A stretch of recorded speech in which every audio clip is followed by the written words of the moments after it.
Bienvenidos a este nuevo episodio de GTQ Podcast. Es para mí un verdadero placer hablar de un tema que está de rabiosa actualidad, como son las terapias combinadas avanzadas en enfermedad inflamatoria, dado que nuestros pacientes en muchas ocasiones van a ser refractarios a las terapias que reciben o van a presentar algunas manifestaciones intestinales que no quedarán cubiertas con la terapia que sí que controla la enfermedad luminal o la enfermedad perianal de los pacientes. Por lo tanto, ante una enfermedad tan difícil de tratar, el disponer de información sobre estas terapias combinadas sin duda alguna es clave y más lo va a ser en un futuro. Y como digo, para mí es un placer contar con dos verdaderos expertos que además comparten la pasión por la investigación translacional, que también es algo fundamental en nuestra enfermedad inflamatoria de la que no conocemos completamente su fisiopatología. Como os decía, contamos con Luis Menchen, una persona ampliamente conocida en enfermedad inflamatoria intestinal que trabaja en el Hospital Gregorio Marañón. Bienvenido, Luis. Gracias, Ana. Y también contamos con Rubén Francés, que es catedrático de Inmunología en la Universidad Miguel Hernández de Alicante. Bienvenido, Rubén. Gracias, Ana. Y vamos a comenzar con la primera pregunta, porque realmente es un terreno en el que nos asaltan muchas dudas a los gastroenterólogos que nos dedicamos a manejar pacientes refractarios con enfermedad inflamatoria. Entonces, Rubén, la primera pregunta sería para ti. Y mi pregunta es que desde el punto de vista inmunológico, ¿cuáles serían las combinaciones terapéuticas que consideras tendrían sentido o podrían tener más potencial de éxito en el tratamiento? Bueno, pues dentro de todas las posibilidades en las que podemos pensar, teniendo en cuenta los mecanismos de acción individuales de cada una de ellas, pues en teoría podríamos utilizar cualquier combinación que generara un efecto o bien complementario o bien sinérgico que serían ideales frente a esas otras combinaciones que pudieran generar efectos solapantes que nos estarían generando una pérdida de capacidad terapéutica.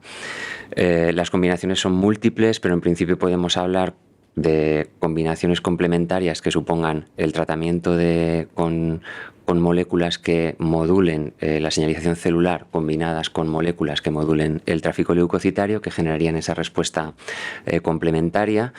Y después, un paso más allá, esas estrategias sinérgicas que no solamente permiten ser complementarias, sino que refuerzan la actividad que cada una de ellas lleva por separado y que pues suponen la utilización de mecanismos de señalización intracelular diferentes que se pueden bloquear o que se pueden modular de forma simultánea y que generan una respuesta mucho más eficaz.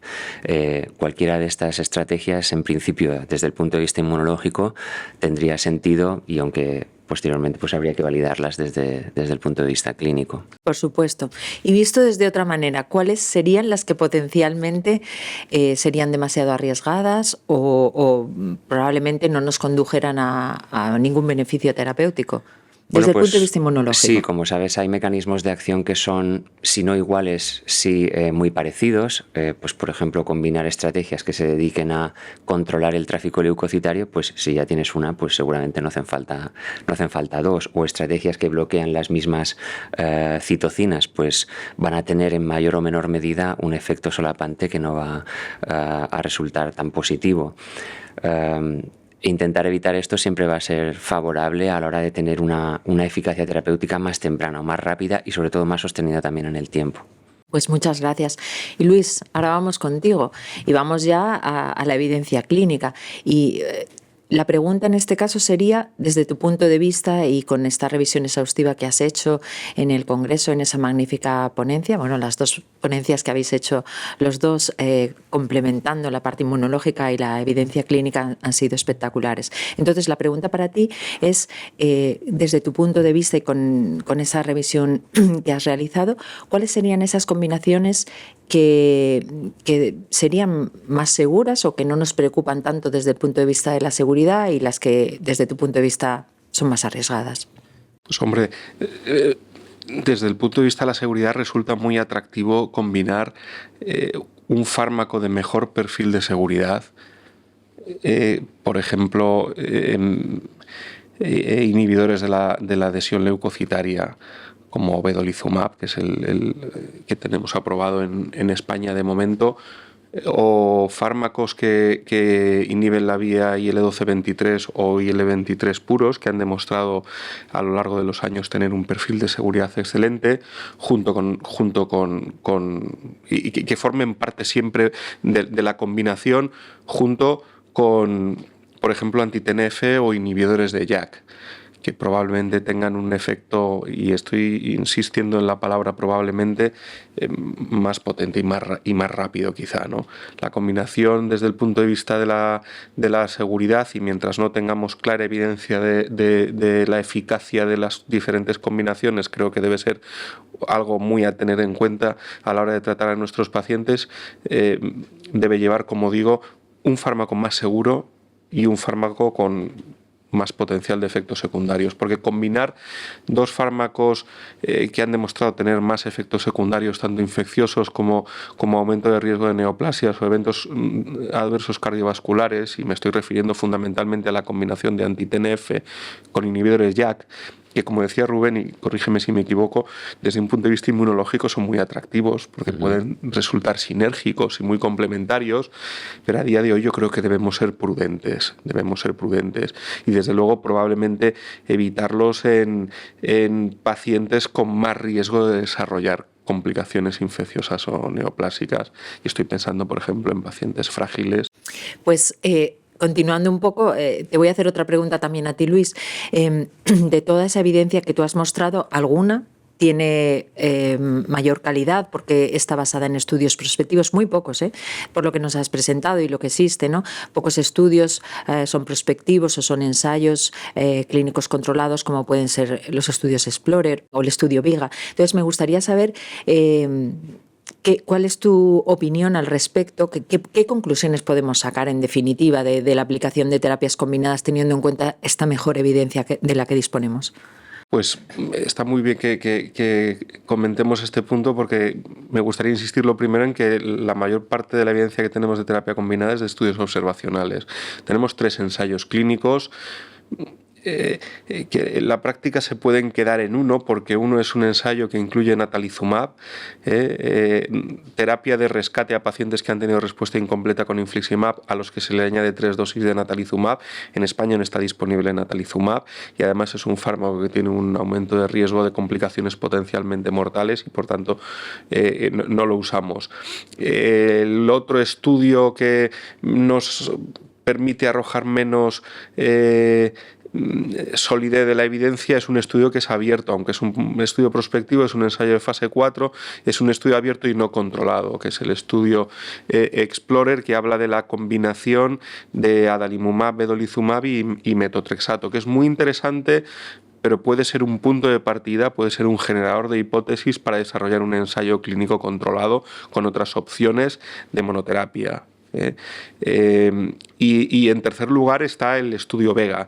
El estudio Vega, lo primero es que es un estudio fase 2A, en el que se incluyen poco más de 200 pacientes, probablemente un número insuficiente para llegar a conclusiones relevantes. Pacientes con colitis ulcerosa que se aleatorizan en 3 grupos, básicamente Goli más Guselkumab, por otra parte Golimumab en monoterapia y Guselkumab en monoterapia. Además, este es un estudio interesante porque el anti-TNF, probablemente asociado a más riesgo de efectos adversos, se administra solo durante el principio, solo durante la fase de inducción un poco alargada. El resto de tiempo el grupo de comboterapia Golimumab Guselkumab en el mantenimiento recibe únicamente tratamiento con Guselkumab. Y este es un estudio que arroja resultados interesantes que, aunque no alcanzan la significación estadística, insisto, probablemente por un tamaño muestral insuficiente, muestran datos todos en la misma línea, tanto de objetivos primarios como secundarios,